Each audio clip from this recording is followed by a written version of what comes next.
Doniphan était un garçon de 12 ans. Depuis sa naissance, Eulaliel, qui fut le premier à se pencher sur son berceau, pouvait en témoigner, il arrachait à ceux qui le regardaient de grands « oh » et autant de « ah » tant il était beau. Une beauté d'ange. Les cheveux d'or, des yeux d'azur, une peau de pêche, et l'air de ne jamais y toucher. Seulement voilà. Doniphan y touchait et beaucoup. On ne pouvait même pas l'accuser de vol, car il obtenait tout ce qu'il voulait simplement en plongeant son regard dans celui du propriétaire de l'objet qu'il convoitait. Un léger sourire, un profond soupir, et, comme par magie, on venait lui offrir ce que son insatiable convoitise réclamait. Doniphan avait très tôt pris conscience de ce don, et, d'emblée, il l'avait exercé sur son entourage. Coquet-tu à eux, son frère et sa sœur, il l'obtenait. Que l'un ou l'autre, revenu du charme, réclame son dû, qui son train, qui son ballon, qui son paquet de bonbons ou ses bandes dessinées, il se voyait débouté dans sa demande par leur mère. Elle n'avait Dieu que pour Doniphan, et elle-même ne refusait rien à cet enfant qu'elle jugeait pour sa beauté comme un cadeau tombé du ciel. À l'école, Doniphan avait étendu son pouvoir.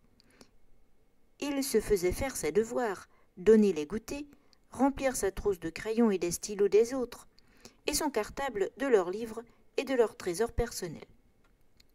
Jusqu'à peu, songea Eulaliel en atterrissant discrètement sur le trottoir après un léger vol plané, Doniphan consentait à faire un effort pour son père et sa mère, ainsi que pour ses professeurs. Les premiers, par amour véritable, les seconds, par intérêt.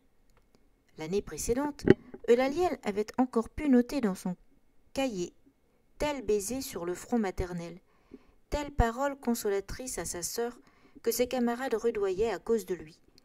Et, de temps en temps, au sortir de la boulangerie qu'il quittait les poches pleines de gâteaux et de bonbons, la boulangère l'adorait, telle friandise à l'enfant qui mendiait devant la porte.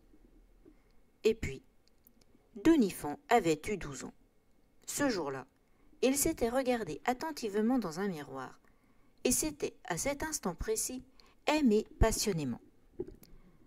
À monsieur le curé qui lui avait recommandé le dimanche suivant d'aimer son prochain, il avait répondu qu'il n'aimerait plus que lui-même, certain de n'être pour le coup jamais déçu, et de se rester toujours fidèle. Il lui dit adieu. Il n'adressa plus la parole à ses frères et sœurs qu'il jugea trop laids, railla les défauts de ceux qu'il rencontrait, et d'ailleurs, il ne rencontra plus personne qui trouve grâce à ses yeux. Plus de friandises au petit mendiant qu'il jugea indigne de ses attentions. Plus d'effusion tendre avec sa mère ou son père. Il déserta l'église et, le soir, la pratique de la prière. D'ailleurs, pour qui aurait-il prié? Il obtenait tout ce qu'il voulait, n'avait rien à demander, et le sort des autres le laissait indifférent. On le voyait désormais déambuler sur le chemin du collège, guettant avidement son reflet dans les vitrines, et son reflet lui suffisait parce qu'il le remplissait d'aise, guettant ainsi les affiches publicitaires où il posait, vantant ici un yaourt, là un vélo, là encore une barre chocolatée. Sa mère n'avait pas résisté aux sirènes des agences de mannequins. « Comment vais-je m'y prendre ?» se demandait avec appréhension Eulaliel, en suivant de loin son protégé. Comment émouvoir ce garçon fasciné par lui-même, si plein d'autosatisfaction qu'il n'existait aucune place pour rien d'autre en son âme.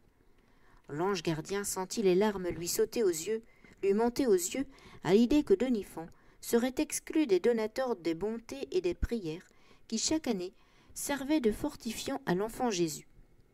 Sans ces grâces, sans les marques d'amour des uns pour les autres, comment l'esprit de Noël pourrait-il se dilater pour se poser cette douce nuit comme un baume sur les hommes et sur le monde?